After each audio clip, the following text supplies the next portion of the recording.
Lovelies, welcome to your reading for November 19th, 2023. This is an astrology and tarot reading. We're going to talk about the astrological energies and we're going to do a tarot spread for November 19th, 2023. My name is Natasha, also known as Nurse Natasha. I'm posting readings like this every single day for the month of November to get into my personal practice and just to do this for y'all. So if you like it, hit the like button, subscribe, save, share, all those things. Yeah, we're going to get into the astrology a little bit and then we're going to pull some cards. We're also going to do oracle cards today. We haven't been doing that in these past readings that I've done. I'm doing this like literally every day for the month of November. But the moon right now is a waxing crescent in Aquarius, and we're going to move into Pisces tomorrow. And I'm a Pisces, and you know, I just wanted to, the third eye has been coming up a lot for me recently. I think that we can tap more into this kind of like dreamy oracle kind of vibe. You know, oracle cards are different than tarot cards. Tarot cards, it's the same cards in every deck, right? It's just maybe different artwork, but it's like, you know, you got your wands and your pentacles and the major arcana, the minor arcana. Oracle cards are like whatever the artist wants them to be. So they're a little bit more kind of like abstract. So we'll do some of those today as well. But yeah, today, November 19th, like I said, the moon is waxing crescent in Aquarius. Weird vibes, weird dreams. The dreams have been dreaming. You know, Aquarius rules the throat, expressing yourself. But this is just me personally kind of tapping into the collective energy. After that Mars Kazemi that we had on the 17th, and even into yesterday, the energy was like intense. Like, and a Kazemi is when there's like an alignment of a planet and the sun. So it was Mars and the sun in Scorpio. With Sun and Mars in Scorpio, is Scorpio's death and rebirth and transformation. Like, it was certainly a fiery rebirth. So it was definitely really intense energy. And I feel like we're recovering from that energy. We had that new moon in Scorpio, you know, like a week ago. So it's just like this recovery energy. You know, I would take it easy. You tap into your dreams, maybe do a little dream journal. Yeah, I mean, we already have the Page of Wands at the bottom of the deck, which is like, it's funny because I'm like, take a break, like rest, get into your dreams. And this is like, go on an adventure. I think you can do both. I think you can use kind of traveling and adventure or just maybe like getting out of the house as a form of like rest and kind of recovering. Like, the Page of Wands is giving like, do something just for fun. Like, do something just to do it for fun. Like, it doesn't have to be because of work or it doesn't have to be because of this. It can just be for your own enjoyment and you expressing yourself and the things that you enjoy. So I think that's what we should be doing on November 19th. But let's continue to check in and see what's going on. I am doing a half off sale for Black Friday of everything I offer. So I have ebooks, I have guided journals for the moon phases. I'm a moon witch, so that's why I mostly talk about the moon phases in these readings. If you want to learn them, they're basically 2 for 1 right now. They're only $11 each because they're half off, so you could get them both for the price of one. My Witchcraft Wellness courses, there's a whole course bundle that's half off, and personal readings. I am a little backed up on the personal readings because y'all have been booking them like crazy, so it takes like 2 to 4 days for me to do them because I film them like this. So it's a lot of work, but I'm enjoying it as cards eat themselves out of the deck. Ooh, that's the Queen of Cups. That's the Queen of Cups right there. Come here, Queen of Cups. Can I pick you up, maybe? The benefit of being a yoga teacher is having extreme dexterity in your feet. I also teach yoga here on my channel, in case you're wondering. Queen of Cups. Queen of Water. And you know what's funny is Aquarius is the water bearer. Aquarius is an air sign, but is the water bearer. Like, Aquarius holds the like jug of water. So even though this is a water sign card, Pisces, Cancer, Scorpio, it's kind of giving that Aquarius, that moon in Aquarius vibe of like, just, you know, being the water bearer, right? Aquarius is the air energy, but can transmute that water energy. That's what Aquarius is kind of the transmuter of that water energy that they're carrying in that jug. They can use their kind of air energy to transmute it into something else. It's been a message that's been coming out a lot lately, is like, it's like, take something and turn it into something else. Like, take your pain and turn it into creativity. You know, take the things that you've gone through and maybe turn it into something productive or magical. We have the High Priestess here. Again, heavy on the magic energy, heavy on the divine feminine. Doesn't matter what gender, it's just like the divine feminine energy. You know, she trusts her intuition. She trusts herself. The enemy of intuition is self-doubt. This may be get back into your own spiritual practice, your own practice of divination. You know, pull some cards for yourself. Definitely very Aquarius Pisces vibes. And the Ace of Cups. So much water here, so much cups. Your cup overfloweth. Filling your own cup. Doing things that fill your cup, romanticizing your life. A new offer of love perhaps coming in. But I really feel like it's like filling your cup through like spirituality, filling your cup through. It's like something that's also been coming up a lot for me lately is finding magic in like the mundane. Like, I hate taking showers. And that sounds silly. I'm not saying I don't take showers. Obviously, I take showers. I prefer baths. Look, I'm a Pisces. But when when you get deep in depression, it's hard to just take care of yourself at like a base level. And I just hated showering. I was like, I just can't do it. I don't have the energy. This was years ago. And I turned showering into a ritual. So I would use soap that has a crystal in it. Crystal Bar soap. They're my friends. I love them. Go shop with them. I'll put them in the description box or in the comments somewhere. But Crystal Bar Soap sells bath bombs and soaps with crystals in them. So I was like, okay, I'm going to get some soaps that have like certain intentions. And I'm going to turn this shower into a spell, basically. You can do that with everything. You can do it with your daily coffee. You can do it with your food. You can do it with the shower. You can do it with your makeup. You can do it with your clothes. Turn the mundane into magic. Tap into your spirituality on this day, November 19th. And I just think in general we should be. It just makes life so much better. Like, it makes it just a little bit better. We have the Hermit here. Yes, that's exactly what I was saying. The vibe of kind of like keeping it simple, resting a little bit today, taking it easy. It's like rest, recovery, reflection with the Hermit. Card of Virgo as well. Yeah, just, I believe the 19th, because I'm recording this on the 18th, which is Saturday, so the 19th is a Sunday. Lazy Sunday. It's lazy Sunday vibes. What else do we got for the 19th? Four of Cups. All of the minor arcana here are cups, so I feel it might be an emotional day. It might be really tapped into like the water sign vibes. But you can see this guy sitting under this tree like, I don't even want these cups. Ugh, what are these cups? When the universe is behind him, like, hey, I have this cup that you've been asking for, like literally right behind you. You're just too focused on the cups that you don't want to see it. Stop focusing on what you don't want. Like, it doesn't make sense. We do it because we're human, where we're just like, I don't want this. I don't want it. But you have to turn the focus to what you do want to get it, because the universe has it like right behind your head. And we have the Ace of Cups here. The universe is like, this cup that you've literally been begging for is like right over here. If you could just stop focusing on the negative, or stop focusing on the ones that you don't want, and you're like, meh. Like, you know what I mean? Just turn around. Stop it. Get some help. I've said that twice in these readings. It's like one of my favorite gifts. Seven of Pentacles. We got some earth energy coming through. Planted some seeds. And what do you know, my friends? The World card is here again. The amount of times the World card has come out in these readings is absolutely insane. I feel like most readers, and leave a comment if you agree or if you think I'm wrong. We don't see the World card very often because this is such a massive card. It's such a massive, it's the end of the tarot. It's the end of the arcana. It is like full circle moment. Like, I think we're really seeing these seeds that we have previously planted come to fruition. We're like, oh, I planted these seeds that you planted like forever ago. Seeds that you planted like years ago. You're like, oh yeah, I remember, yeah, I did that, and then I kind of forgot about it. And what do you know? Here it is, coming to fruition. We love to see it. Now we're gonna clarify with the Mystic Mondays deck. I don't know. It's a really kind of Aquarius-y deck. It just has like these rainbow colors and just kind of gives me Aquarius, and the moon's in Aquarius, so I figured why not. And then we're gonna clarify with some Oracle. But what else do we need to know? Yeah. Nine of Cups, another one of our stalker cards. Yes, with the Lovers and the Four of Pentacles. The wish come true, wish fulfillment energy has been heavy. I really think you should be making wishes right now. I think there's also a meteor shower happening right now. I believe it was the 17th and 18th, but it could also be tonight.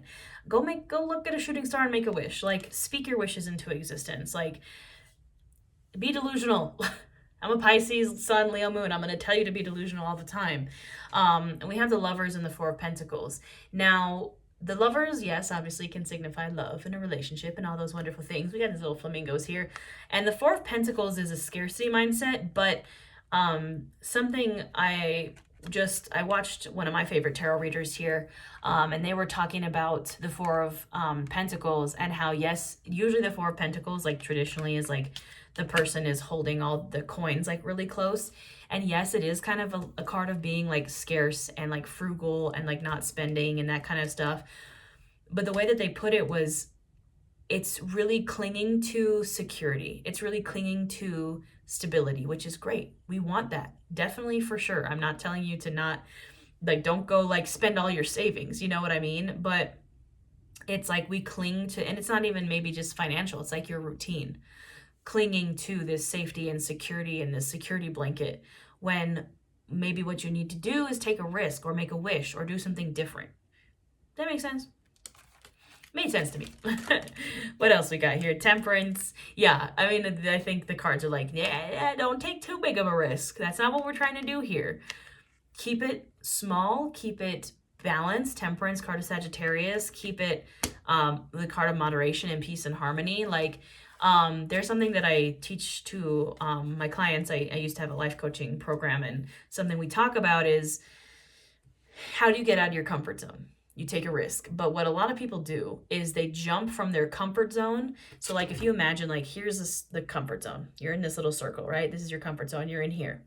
There's this way bigger circle out here. That's like the panic zone. That is like so far, like, you go from your comfort zone and you're like, well, I'm tired of being in my comfort zone. So Natasha said I have to take a risk, so I'm gonna take a risk. And you jump like 20 bajillion feet outside and go do something like absolutely crazy. Like, to be fair, I have done this many times. I've moved across the country twice. I have taken massive risks in my business. I've done the things. And sometimes, yes, they pay off, but sometimes they're very stupid. I'm a Sagittarius rising. That's what we do. So instead of taking that huge, massive jump, you can take a risk without risking it all, right? So take the jump from your comfort zone into this little bit smaller circle. So we're not going full panic zone. We're going comfort zone into this little, like, in-between circle that I like to call the stretch zone. It's a place where, like, you can take little risks, calculated risks, like just little, like, baby things that are maybe something different than you normally do, but it's something that lights your fire. It's something that makes you excited. It is a bit of a risk. You know, maybe instead of investing all your money, you invest just like a little bit of it. Or instead of like making a move across the country, which I can't talk, I'm about to do that, we make a little move, or like, you know what I mean? So like, take a small, calculated risk, perhaps. What else? What else do we need to know for November 19th? Princess of Pentacles at the bottom of the deck, Page of Pentacles, being a student. That has been a card that's come up a lot. Queen of Swords, Queen of Air, Ten of Wands. Yeah, I think the discernment and being able to, again, kind of not take a huge risk, not take too small of a risk, to kind of have that happy medium. That's kind of what the Queen of Swords is here to tell us, so we don't get burnt out, so we don't jump into that panic zone and like just burn, right? The Queen of Swords, you notice she has a sword in one hand and her other hand is outstretched. You know, she has discernment. She's able to set boundaries and use that sword to like cut stuff out, but she's also has a hand out like to receive. So it's that balance of like not going too extreme. Don't cut everybody out of your life. Set boundaries where they need to be set, and obviously cut out people if they're terrible. But you also have to be open to receive. You cannot shut yourself down completely. There has to be a balance here. Just like you can't take extreme, crazy risk, there has to be a balance. So, or else you're just going to burn yourself out. So, and allow yourself to be a beginner. Maybe the risk you take is in being a beginner. The Ace of Cups is right behind that. Like, do something you love. Go do something you love just for the sake of it, because you love it. So, all right, we're going to clarify with some oracle cards here. This is this Sacred Symbols oracle deck. I think you have the box here. I've been really feeling it. If you've booked a private reading or a personal reading with me, this is the oracle deck I've been using. I don't know why, it's just been really speaking to me. Also, the cards just feel like really nice in your hands. Transformation, Scorpio season. I was talking in the live yoga class I did today. I do live yoga and live tarot here in my membership. If you want in, just hit the join button. We do live yoga every Saturday. And I was talking about Scorpio season and how it's the season of transformation. Like, notice, I don't know about y'all, but a lot of times for me, when we get into Scorpio season, like end of October into November, things change. So 'tis the season of transformation, especially because we're winding up towards the end of the year. Like, do you want to go into 2024 as the same person? Or do you want to change? Transform, my friends. Become the butterfly. Step out of the cocoon. Jealousy, we have the evil eye here, you know. Protect yourself. Again, I think that's where the discernment of the Queen of Swords comes in. Is like, she doesn't just let anybody into her life. She has hella boundaries. She sometimes get the bad rep of being the ice queen because her boundaries are so strong and she's like not afraid to cut people out, right? Have discernment, you know, protect yourself. Healer. We're going to look into the guidebook and see what these cards mean because, again, oracle cards are up to the author. Divinity. Relief. That's nice. And growth. So, you know what? I'll take it. Power at the bottom of the deck. Let's see what some of these cards mean. If I can find my guidebook, that would be super cool. Okay. I want to read this healer one because I feel like the transformation and jealousy are pretty obvious. We have healer. You are a healer. Fear not your own ability to be a light worker and way shower for others. Drawing this card can symbolize that a healing in its highest form is available to you. If you've pulled this card in regards to a relationship or situation, please know there is a powerful exchange of energy here. Meditate when you are wanting to heal on the physical, mental, emotional, or spiritual plane. Divinity. You are divine, and this message comes with a warning and a blessing. Drawing this card invites you to proceed with love over fear. I feel like I said this in yesterday's reading. And the one before that. Love over fear. No more fear. We want love.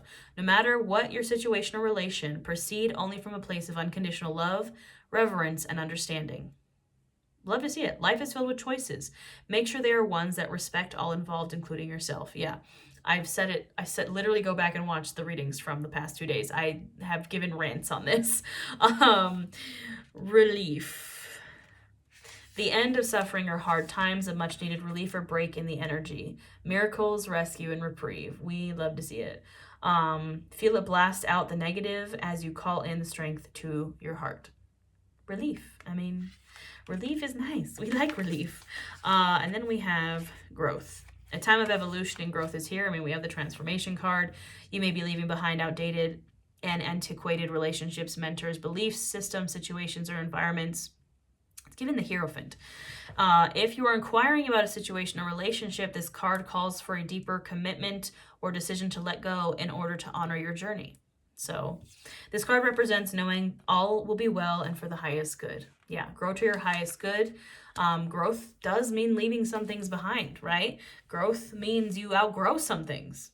And it's hard, you know, sometimes there is a grief that comes with it. I forgot about this power card. I want to see what that one says. You are powerful, in all caps. You are worthy. You are sovereign. It is time to remember your worth. Drawing this card invites you to take your place in the starring role of your life. We love to see it. Step in the spotlight, my friends. There is no need to play small here. I'm like, don't take giant risks. It's like, no, do it. Somebody needs to hear it. You are being granted permission to display your strengths for all to see at this time. It does no service for you to hide your gifts. Drawing this card can also indicate that it's time for you to call your power back from any situation where it may have been taken or given away. Look, that's it. Take your power back. Move from a place of love, not fear. Transform, grow. I think I said transmute at the beginning of this reading. Take a risk, but don't like take a unhinged risk. Take a calculated risk. Yeah. I think that's pretty much it, my friends. So I hope this resonated. Please let me know if it did in the comments. Again, you can book a personal reading. You can get my Witchcraft wellness journals and all that jazz. I'll be here every day for the month of November doing this. And also putting out yoga classes for every new moon and full moon. I do yoga for plus size folks and accessible yoga and trauma-informed yoga. I do witchcraft and wellness. I do other things. So come on down and join me, and I will see you next time.